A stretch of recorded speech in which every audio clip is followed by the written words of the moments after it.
Are you ready to create a life you crave? Let's spin that doom loop of negativity into an upward success cycle and start living lucky. Good morning. I'm Jana. I'm Jason. And we are living lucky. It's all about the way you feel. It's all about the way you look. He's talking about the dress and the costume and dancing.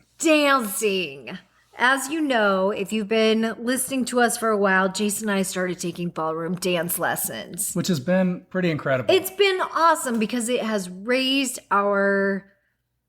I think it's just brought me... vibration. It's raised our frequency. I've loved getting closer to you, having a different way of communicating with you. Oh. I mean, it's been...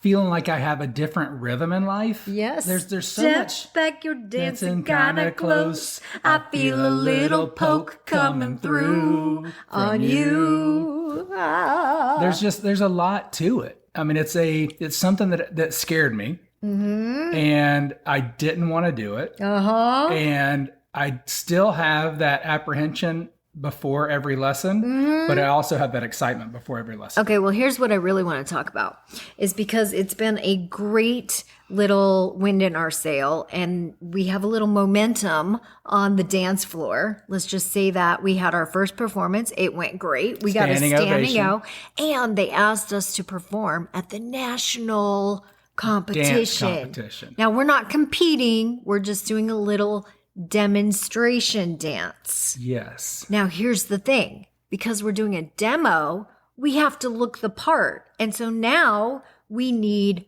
costumes. So this is the next little, I don't want to call it an obstacle. I'm going to call it a little next little challenge. Snag in the sweater. we shouldn't call it a snag in the sweater either. It's a little chilly outside. And to me, it was. Yeah.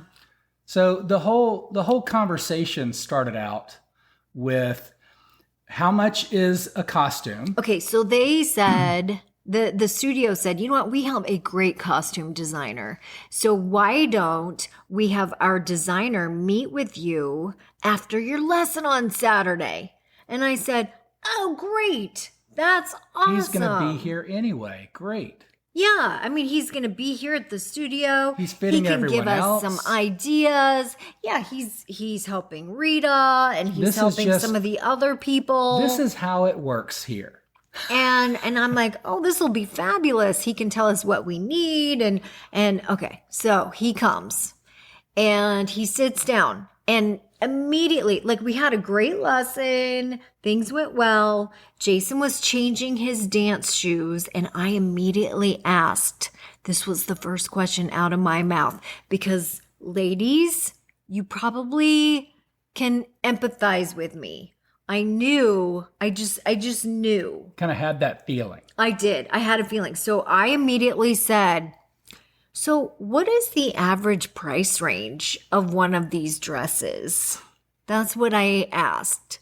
Now, one of these dresses, that doesn't mean the whole costume. Right. That's not the shoes. There's a dress, there's a accessories. Shoe, there's accessories for the hair, there's the menswear, which comes with the shirt and the pants and the, I mean, it's like a whole ensemble. Everything. And then you have to have the makeup artist and there's everything that goes with it. But anyway, I said, so what is the average cost of one of these dresses? And the designer says to me, oh, our typical dress is between 3.5 and 6. It's just a little more than an average dress. It's just a little bit more than an average everyday dress.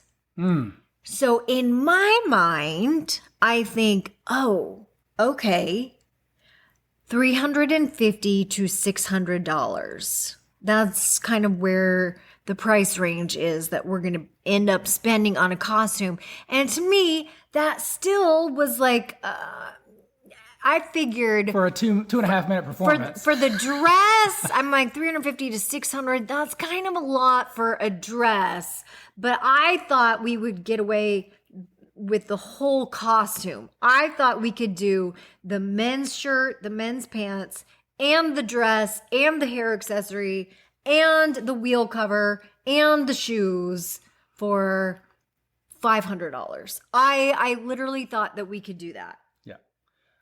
Okay, So, that's where my head was. 35 minutes into the conversation. So then we started. So I'm like, okay, Jason comes to sit down, and we started picking out colors, and we started picking out fabrics. We're in the car showroom now. And we started picking out crystals, like the different kind of crystals that you can add. Or do you want feathers? Or do you want tulle? Or do you want... How do you want it to shimmer in the light? Yes. I mean, there's so... How do you want it to flow? Many different decisions that it became almost overwhelming. I was starting to get... Well, it was like picking out a car.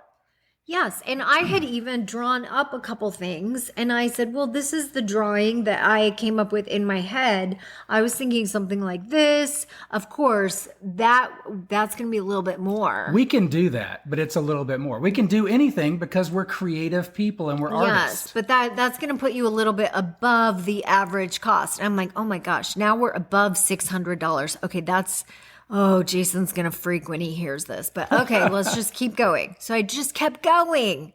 Because it was fun. At that point, they were making me feel good.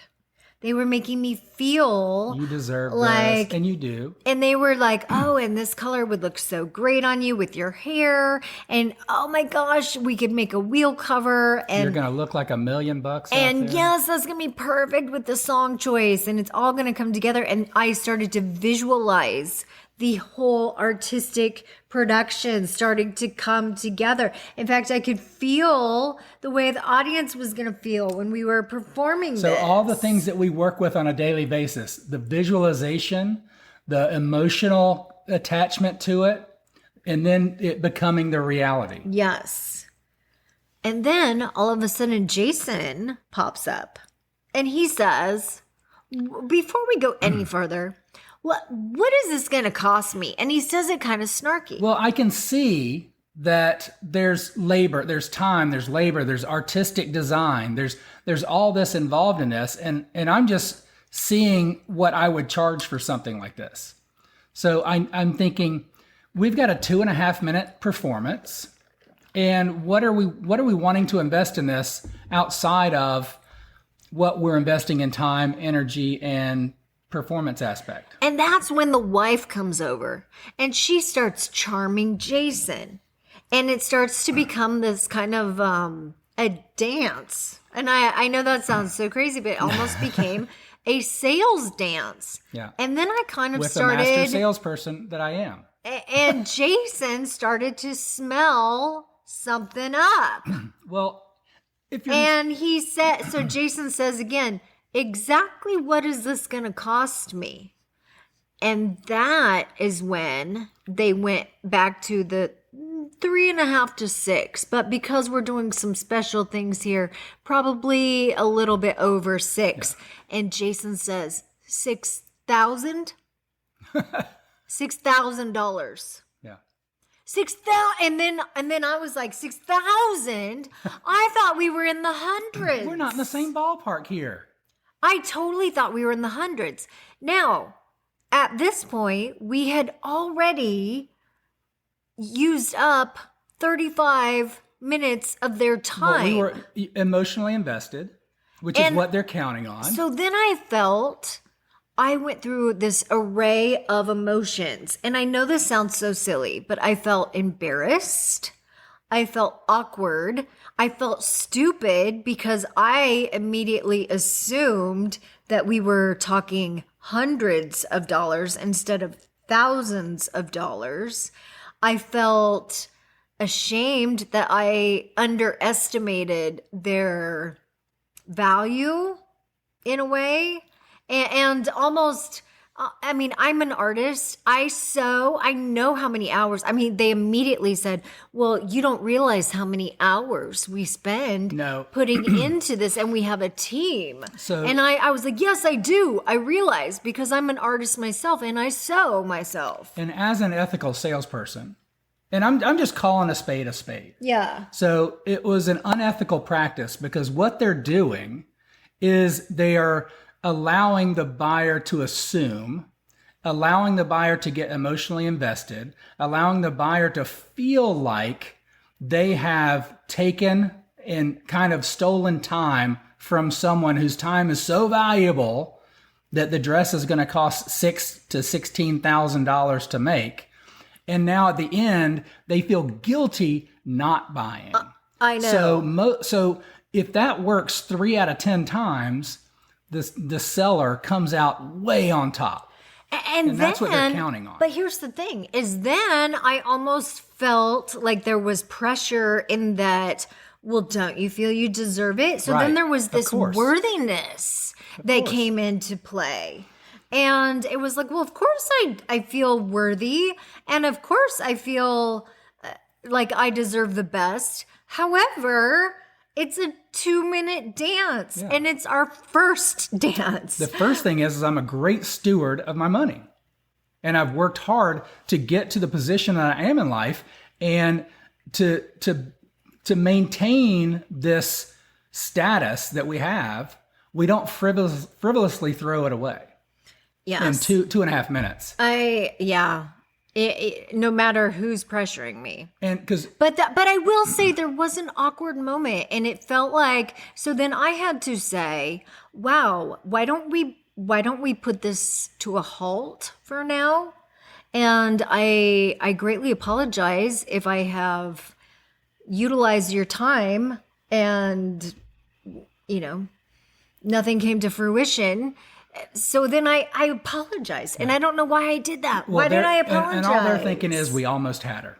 We almost had him. That's that sales mentality. So, and my thing is if it costs $6,000, you come up and say, hey, we're going to give you a top quality garment and costume. You're going to look like $1 million, and it's only going to cost you $6,000. And we're going to make it specifically for you and for your dance, for your performance. So this is going to be special.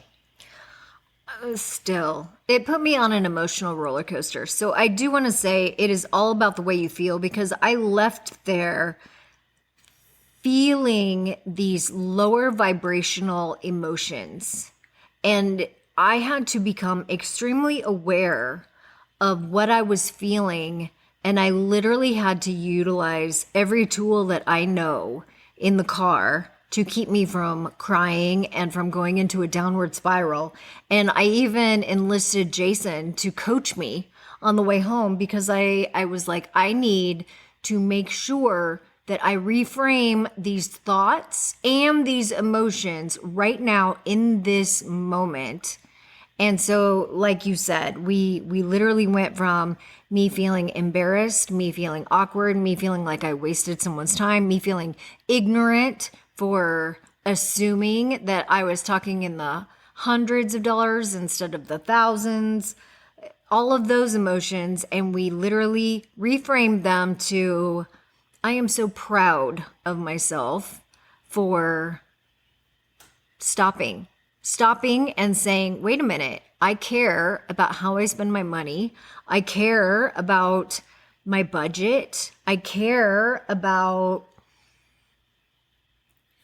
your values, my values, and standing up for myself. Because you can either feel bad about not spending the money, or you can feel bad about spending the money and being in a deficit.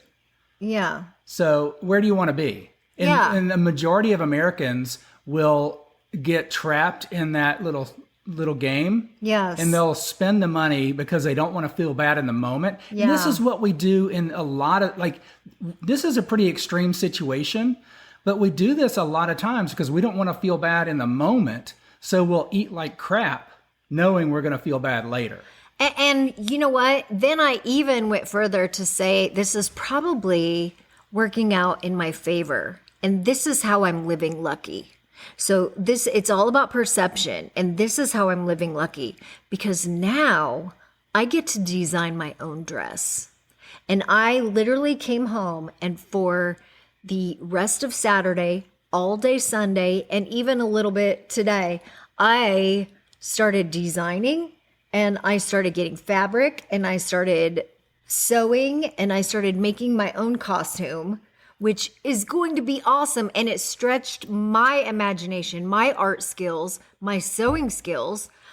I don't know what it's going to turn out to be, but the fact that it has now put me in an uncomfortable zone, artistic wise, it's stretched me. Yeah.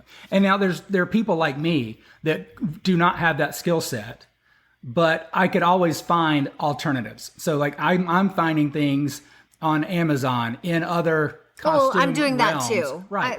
I'm not going to make my shoes. If I didn't have a you close by, there are other avenues. Like you don't have to say dancing isn't for me because I don't want to spend $8,000 on an a outfit. Costume. Yes. Oh, I'm so proud. Okay. Thank you. It's all about the way we think. It's all about the way we feel. And it's all about the way we act. And then when we get caught in a feeling, look at the different perspectives of it and see who's got what to gain from where, and then how you can learn and grow from it. And what's great about this? Yeah. How lucky am I? It's all about the questions we're asking ourselves in the moment. Amen. I love it. Thanks for joining us. We'll talk to you next time. Have a great day. Bye-bye. If the idea of living lucky appeals to you, visit us at startlivinglucky.com.